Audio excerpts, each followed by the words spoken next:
안녕하세요. 소울시커입니다. 자, 오늘 영상은요, 지금 화면에 보시면 X8702 어로스 마스터보드를 장착했습니다. 지금 날짜가 9월 25일, 아직 엠바고가 해제되기 전에 지금 영상 녹화를 하고 있고요. 지금 현 시점 기준으로 가장 최신 바이오스인 F4B 버전의 바이오스가 적용이 되어 있습니다. 이 메인보드에 9950X가 지금 장착이 되어 있는 상태고요. 이 메인보드가 아직 출시 전이에요. 그래서 아마 이 영상을 보실 때쯤이면 엠바고가 해제된 상태에서 올라갈 테니까 아마 영상 보시는 분들은 엠바고 해제된 날짜의 영상을 보시게 될 텐데, 어쨌든 제가 좀 미리 받아서 테스트를 이거저거 좀 했습니다. 지금 화면에 보시면은 보시다시피 메모리 테스트한 결과가 있죠. TM5 앱솔루트 뉴 컴픽으로 권장주기 3주기 이상 없이 돌아갔고요. 에러 없죠. 그 다음에 HCI도 500% 이상 없이 돌렸습니다. 보통 고클럭, 오버클럭 하실 때는 이 HCI를 같이 돌려주시는 게 좋습니다. 고클럭, 오버클럭 같은 경우는 CPU 맨컨의 온도에 영향을 많이 받아요. 그래서 TM5에서 에러가 안 나도 HCI를 돌리면 에러가 나는 경우가 있습니다. 반대로 HCI는 메모리를 빡세게 테스트해주는 게 아니라 그냥 부하를 줘서 테스트하는 거기 때문에 HCI로 테스트한 경우도 결국 타이밍의 무결성을 검증하기 위해서는 TM5도 같이 돌려주시는 게 좋아요. 근데 제가 이 HCI 테스트를 돌렸다는 거는 1대2 세팅으로 설정해서 메모리를 잡았다는 겁니다. 자, 보시다시피 8200 클럭에서 XMP 스펙으로 돌렸어요. 지금 장착된 메모리는 지금 현 시점 기준으로 다나와에서 조회가 가능한 메모리입니다. 클레버에서 나온 8200 스펙의 메모리입니다. 가격이 한 44만원, 45만원 정도 하는 메모리인데, 이게 X4로 8200 스펙이 있어요. 그래서 이걸 장착하고 X4 적용을 딸깍 했더니 부팅 잘 되고, TM5 돌려봤더니 처음에 좀 잘 돌아가더라고요. 근데 결국 HCI 돌리니까 한 3,400%까지는 괜찮았는데 3,400% 초과하면서 에러가 하나 나와서, 그래서 전압을 살짝 바꿔줬습니다. 그랬더니 이상 없이 동작했어요. 어떤 전압을 바꿨냐면, 이 메모리의 X4 스펙이 1.45V인데 보통 한 3,400%에서 죽었다 싶으면은 이 VDD-Q를 살짝만 내려주면 잘 돌아갈 수도 있거든요. 그래서 제가 VDD-Q를 1.4V로 살짝 내렸더니 잘 돌아갑니다. 그래서 지금 이 메모리를 장착하고 이 X4를 적용한 거 외에 건드린 거는 VDD-Q 전압밖에 없어요. 나머지는 전부 다 X4 딸깍해서 적용했습니다. 이 메인보드가 슬롯이 4개짜리 보드인데, 4개짜리 보드에 8200 클럭 스펙이 수동 세팅도 아니고 X4 세팅으로 딸깍했을 때 물론 에러가 3,400%에서 나오긴 했지만 어쨌든 이 정도 스펙이 돌아갈 정도의 메인보드라고 보시면 될 것 같아요. 그런데 이 영상을 보시는 분들이 그러면 나도 저걸 사면은 이 정도 되겠구나 라고 생각하실 것 같아서 제가 이제부터 조금 이론적인 내용을 곁들여서 설명을 드릴 겁니다. 자, 메모리 고클럭, 오버클럭을 하기 위해서는요, 여러분들 장비빨이 굉장히 중요합니다. 여기서 말하는 장비빨은 3가지가 있어요. 첫 번째로 메인보드 하드웨어 스펙이 따라줘야 되고요. 그 두 번째로 CPU 메모리 컨트롤러 수율이 따라줘야 되고요. 세 번째로 메모리 클럭 수율도 따라줘야 됩니다. 메모리 클럭 수율은 7800 이상 시도하시는 경우에는 이 메모리 클럭 수율도 같이 체크를 하셔야 돼요. 그냥 일반 하이닉스 A다이 가지고 제가 한 7800이나 8000까지도 해보긴 했는데, 그 이상을 시도를 하려면 결국에는 8000 이상에서는 뽑기를 해야 됩니다. 그래서 이 메모리가 8000 이상에서 잘 동작할지는 여러가지 메모리 중에 동작을 잘 안 하는 메모리도 있을 수 있으니까 결국에는 뽑기를 해야 돼요. 그런데 이 뽑기 하는 과정을 좀 줄여주는 방법이 돈을 쓰는 겁니다. 어차피 뽑기 하는 것도 돈이 많이 들거든요. 예를 들어 제품 하나 사서 테스트했는데 별로다 그러면 다시 처분하고 다시 또 새로운 거 사서 또 테스트하고 또 처분하고, 이런 식으로 하면은 결국에 운이 좋으면 한 번에 좋은 제품이 걸릴 수도 있겠지만 대부분 거기에 소비되는 비용이 눈덩이처럼 불어나거든요.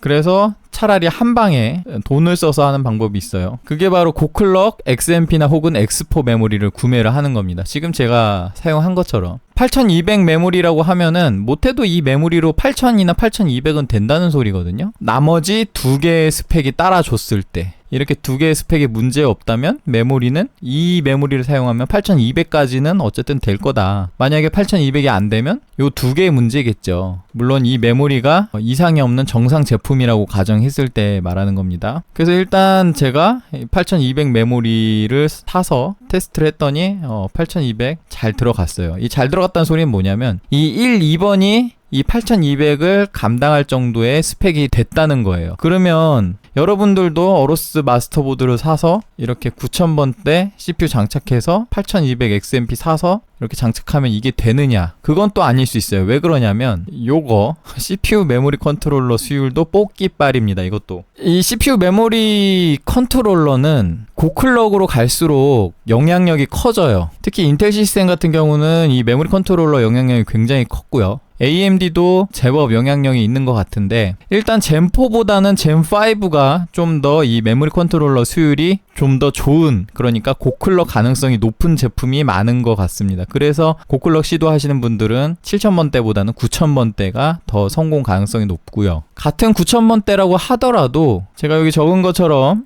9000번대인데 7000번대보다 안 좋은 것도 있거든요. 그러니까 7000번대 고수율 제품하고 9000번대 저수율 제품하고 비교하면은 7000번대 고수율 제품이 더 좋을 정도로 이렇게 편차가 그렇게 크지 않다는 소리입니다. 그런데 전반적인 분포를 봤을 때는 9000번대가 그래도 고클럭 가능성이 좀 더 높고요. 그래서 아무리 X870 이 어로스 마스터보드를 장착을 하신다 하더라도 이렇게 메모리 수율이나 아니면 CPU 수율이 안 되면은 안 될 수가 있습니다. 그 다음에 사실 이 메인보드도 이 뽑기빨이 있다고들은 하거든요. 근데 일단 메인보드는 그 뽑기빨보다 더 중요한 거를 언급을 좀 하려고 합니다. 메인보드 하드웨어 스펙이라고 적었어요. 제가 수율이 아니라 수율보다 더 중요한 게 스펙입니다. 왜 중요하냐면 이 스펙이 되지 않으면 애시당초에 가능성 자체가 없다고 보시면 돼요. 이 스펙이 뭘 얘기하냐면 이 메인보드 PCB가 몇 레이어 제품인지, 보통 6레이어 제품, 8레이어 제품, 그 다음에 이거보다 좀 더 두꺼워지면은 흔치 않지만 10레이어, 정말 흔치 않지만 12레이어도 있습니다. 이 PCB 레이어가 의미하는 게 뭐냐면은 뭐 기본 체급 같은 거예요. 그러니까 만약에 고클럭을 시도하고 싶은데 내 메인보드 레이어 스펙이 6레이어밖에 안 된다. 거의 가능성이 없다고 보시면 돼요. 내가 아무리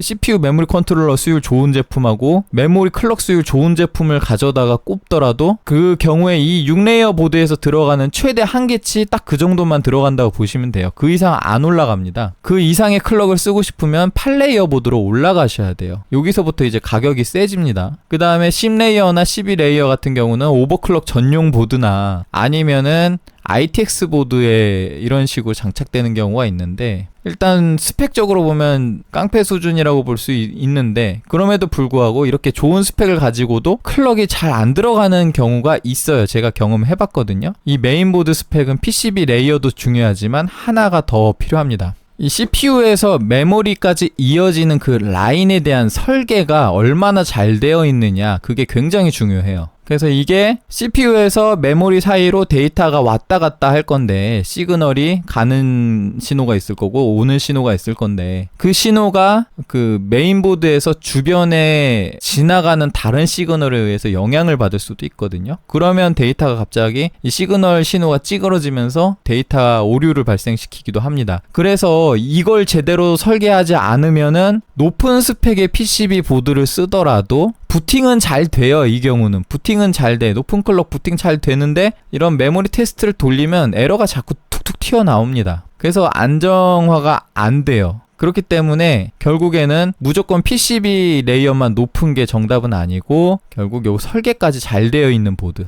보통은 최상위급 라인업, 그러니까 뭐 좀 고가형 메인보드, 어로스 마스터 정도면 고가형이거든요. 이런 보드들은 좀 신경을 많이 쓰는 편이에요. 그래서 지금 제가 8200 정도 시도할 수 있었고요. 다른 브랜드 제품도 이제 좀 더 설계에 신경을 써서 나온 제품들이 있을 겁니다. 여기서 제가 또 할 말이 있는데, 자, AMD 600번대 보드가 있고 800번대 보드가 이번에 출시를 하죠. 이 두 개의 출시 시기를 한번 보면요, 600번대 보드는 AMD의 DDR5 1세대 보드입니다. 그러면 이거 설계할 때 어땠겠어요? 이 DDR5로 넘어오면서 처음에 이 고클럭을 적응을 하지 못해서 DDR4 기술을 가지고 있다가 DDR5로 넘어오면서 이제 고클럭을 이제 막 시도하는 그런 시기의 보드입니다. 그리고 이번에 나오는 800번대 보드가 결국에 1세대의 그런 시행착오를 겪고서 어느 정도 이 보드사들이 기술력이 응집되어 있는 상태에서 만드는 보드가 이제 800번대 보드가 되겠죠. 그럼 여기서 무슨 일이 발생을 하냐면 뭐 설계나 생산 기술력이 향상되기도 하고요. 그래서 동일한 600번대 보드의 8레이어 스펙의 보드랑 800번대 보드의 8레이어 스펙 보드의 오버클럭을 해보면 생각보다 격차가 많이 날 수도 있어요. 그래서 레이어가 높다고 무조건 오버클럭이 잘 들어가는 건 아니다. 그렇지만 800번대 좀 더 이런 걸 기대를 할 수 있겠죠. 근데 반대의 경우도 있습니다. 이 선택과 집중이라는 이걸 왜 적어놨냐면 보드가 비싸면 이제 소비자들이 욕을 합니다. 왜 이렇게 비싸냐. 판매가 안 되겠죠. 이게 특히 AMD는 X보드가 아니라 B보드도 오버클럭이 가능하기 때문에 그냥 저렴한 B보드 사용하시는 분도 많을 거예요. 특히 이미 600번대 보드, 저렴한 보드들 많이 나와 있기 때문에 이 X800번대 비싸게 나오면 사실 살 이유가 없기도 하겠죠. 그런데 이 메인보드를 클럭을 잘 들어가게 하기 위해서 이런 라인 설계를 좀 더 신경 쓰게 되면은 아마 비용이 올라갈 겁니다. 그러면 이 비용 증가를 통해서 메인보드 가격을 올리는 게 맞느냐? 그게 아닐 수도 있다는 거죠. 저가형 보드에서는 과연 이걸 해야 되는가? 그래서 저가형 보드에서는 오히려 이런 것들을 신경 안 쓰고 나오는 제품도 있을 거예요. 그러니까 무슨 소리냐면 800번대 보드라고 무조건 성능이 좋을 건 아닐 수도 있다는 겁니다. 그래서 이런 비용 측면에서 볼 때 아예 그냥 이 고클럭에 대한 지원을 포기하고 그냥 낮은 클럭에서 잘 돌아갈 수 있도록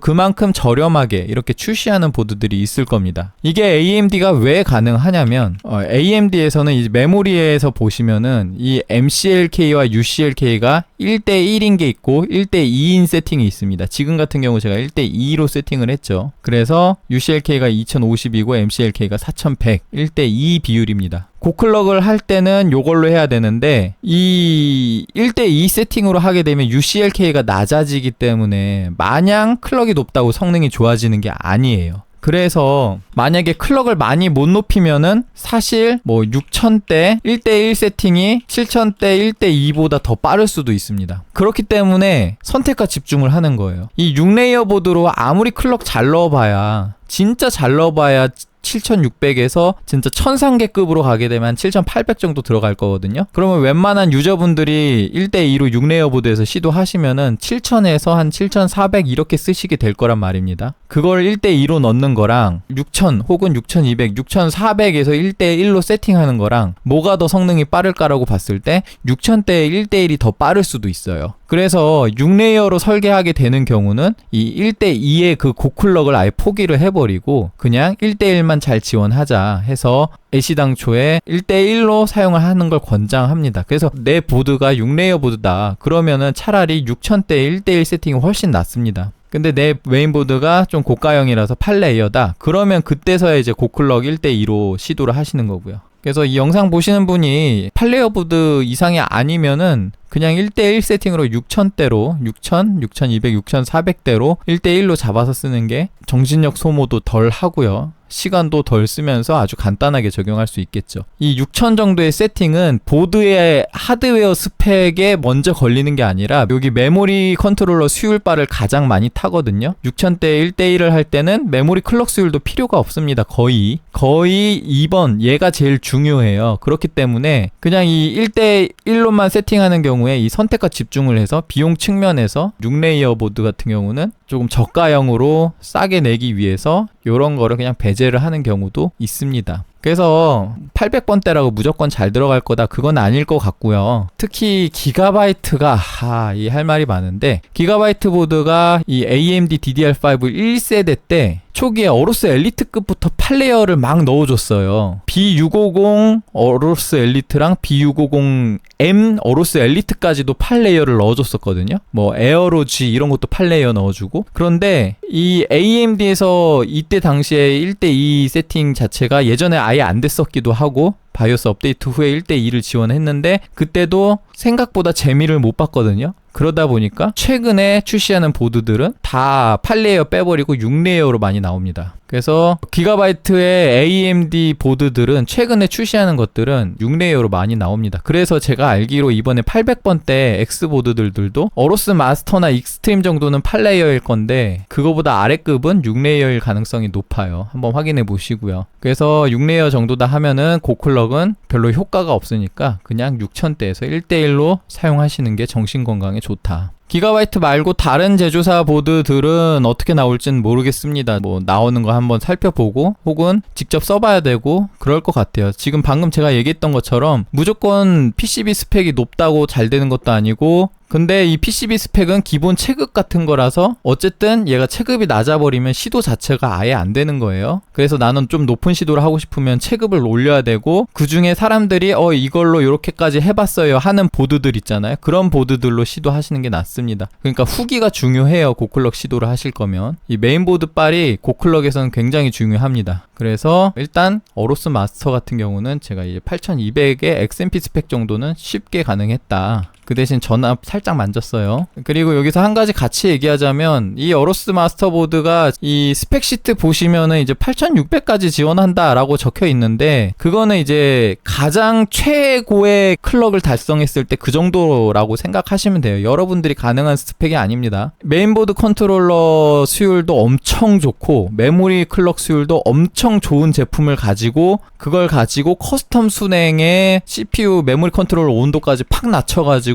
잡았을 때 8600 최대 그렇게 나오는 거고 여러분들 환경에서는 제가 지금 세팅한 8200도 안 되는 경우 많을 거예요. 8레이어 보드의 안전빵이라고 하면 한 7600부터 안전빵이거든요. 7600에서 7800 정도는 쓰실 수 있을 것 같은데 그런데 사실 8000도 쉽지 않으신 분들 많을 겁니다. 왜냐하면 슬롯 4개짜리는 8000 안 들어가는 것도 되게 많아요. 그래서 보통 6레이어 가지고 아까 여러분들이 한 7000에서 7400 정도로 쓰게 될 거라고 얘기 드렸죠. 그럴 바에 6000대 1대1로 쓰는 게 낫다고 얘기했는데 8레이어라고 하면은 좀 더 쉽게 잡으시면 7400 정도 그 다음에 어느 정도 신경 썼을 때 좀 다른 것들의 수율이 좋지 않으면 7600에서 7800 정도 그 다음에 조금 더 수율 뽑기도 하고 신경 많이 쓰는 경우에 이제 8000까지는 그래도 될 텐데 이 8200이 쉬운 게 아니에요. 진짜로 슬롯 4개짜리 보드에 8200 한 경우가 그렇게 흔진 않을 겁니다. 만약에 그걸 좀 쉽게 하고 싶다 하면은 슬롯 4개짜리 말고 슬롯 2개짜리 오버클럭용 보드로 가시면 돼요. 근데 이 600번대 보드에 2슬롯짜리 보드가 에이수스의 지니 보드 뭐 ITX 보드들도 슬롯 2개짜리 보드가 있긴 한데 생각보다 그렇게 신통치는 않습니다. 또 어떤 보드가 슬롯 2개짜리로 나올지는 모르겠는데 제가 AMD 슬롯 2개짜리 보드로 해보진 않았지만 뭐 잘 넣으신 분들은 한 8600 이상도 넣으신 분들도 계시고 어쨌든 그렇습니다. 그래서 제가 정말 강조하고 싶은 건 뭐 저뿐만이 아니라 보통 인터넷 커뮤니티에 올리시는 분들은 잘 되시는 분들이 올린단 말이에요. 그런 걸 보고서 목표로 삼고 따라 하시다가 왜 나는 안 되지? 이러면서 좌절하는 경우가 많습니다. 저도 그런 경험이 있기 때문에 여러분들한테 강조해서 다시 설명드리자면 이런 경우는 정말 이런 3박자가 모두 잘 맞아졌을 때 되는 클럭이에요. 여러분들이 단순하게 그냥 대충 따라한다고 되는 게 아니라 안 될 가능성이 더 높다고 생각하시면 됩니다. 안 될 가능성이 더 높다. 근데 만약에 되신다면 내가 뽑기빨이 좀 있구나 하고 기분 좋아하시면 됩니다. 그래서 어쨌든 이 클레브 메모리 8200 X4, XMP 스펙인 메모리 썰인 정품이고요. 국내 AS도 되고 잘 들어가는 거 제가 테스트했고요. 바이오스 버전도 많이 탑니다. 그래서 혹시 뭐 잘 안 되면 바이오스 버전 업데이트도 해보시고 뭐 그런 식으로 하시면 될 것 같아요. 그 다음에 메모리 클럭 수율도 중요하지만 다들 아시죠? 하이닉스 A다이 이상 쓰셔야 됩니다. 24기가 모델 기준으로는 M다이고 24기가 M다이가 16기가 A다이라고 생각하시면 돼요. 왜 24기가는 M다이라고 부르냐면 M다이가 1세대고 A다이가 2세대예요. 16기가는 M다이 먼저 나왔고 그 다음에 A다이로 나왔는데 A다이 만들고 나서 24기가 제품 나왔죠. 그러니까 24기가 제품이 16기가의 A다이랑 비슷한 스펙으로 오버클럭이 들어가면서 M다이라고 불리는 겁니다. 그래서 24기가는 M다이가 맞아요. 그 다음에 하이닉스가 아닌 삼성이나 뭐 마이크론 이런 메모리 가지고 오시면은 고클럭 시도하지 마시고 순정으로 쓰시고요. 그게 정신건강에 좋습니다. 물론 제가 뭐 마이크론 메모리까지도 오버클럭 해본 이력이 있어요. 그 젠4 때 했지만 젠5도 젠4랑 거의 비슷하다고 보시면 됩니다. 그래서 만약에 1대1 세팅으로 잡으시는 분들 중에 제가 얘기한 것처럼 이렇게 스펙이 안 돼서 이 정도까지 노리긴 어렵고 그냥 6000대에서 1대1로 쓰고 싶으신 분들은 제 영상 중에 젠4 때 여러 가지 세팅으로 제가 오버클럭 한 영상들 다 올려놨으니까 그거 참고하시면 될 것 같습니다. 그래서 이 X870 이 어로스 마스터보드 가장 처음으로 소개드리는 영상에서 제가 이 메모리 얼마나 오버클럭 잘 들어가는지 테스트 해봤고요. 일단 대중성을 위해서 X4 세팅으로 사용한 겁니다. 제가 수동 오버클럭 한 거 아니에요. 그냥 딸깍 하고 한 거니까. 바이오스 한번 보여드리고 마무리할게요. 자, 바이오스 진입했습니다. 잠깐 보시면은 X870이 어로스 마스터 바이오스 버전 F4B 버전이고 아게사 1.2.0.1 버전이기 때문에 여러분들은 1.2.0.2 버전 나오면 그걸로 업데이트 하시는 게 낫습니다. 퍼포먼스적으로 0.2 버전이 더 좋다고 합니다. 그 다음에 클레브 24기가 메모리 2개 장착되어 있는데 8200 스펙이지만 베이스 클럭이 4800 베이스네요. 어드밴스드 모드 들어가면 자, 전부 다 오토 상태에서 제가 X4 적용했고요. X4 적용해서 여기에 8200. 그 다음에 FCLK가 자동으로 2000으로 잡혔어요. 제가 전압 다른 거 건드린 거 없이 VDD Q 전압만 원래 1.45V로 자동으로 잡히는데 여기 써있죠. 근데 VDD Q 전압만 1.4V로 제가 수정해서 돌린 겁니다. 이렇게 했고 잘 돌아갔습니다. TM5랑 HCI까지 제가 테스트했죠. 그래서 혹시 뭐 어로스 마스터보드 구매하신 분들은 한번 뭐 해보시면 좋을 것 같긴 한데 나도 8200을 해보고 싶다 하면서 어로스 마스터보드를 구매를 하려고 하면 지금 아직 가격이 안 나왔지만 제 생각에 굉장히 비쌀 것 같아요. 쉽게 접근할 수 있는 모델은 아닐 것 같고 정말 매니아급으로 이런 완성도 있는 보드를 사용하고 싶다 하시는 분들 위주로 아마 사용하시게 되지 않을까 싶습니다. 제가 받은 보드가 어로스 마스터보드라서 이걸로 일단 테스트를 했고요. 다른 보드들도 제가 이제 수급이 되면 차차 한번 이거저거 테스트 해봐서 소개해드리는 시간을 가지도록 하겠습니다. 도움이 좀 되셨으면 구독과 좋아요 한 번씩 눌러주시고요. 여기까지 하겠습니다. 시청해주셔서 감사합니다. 구독과 좋아요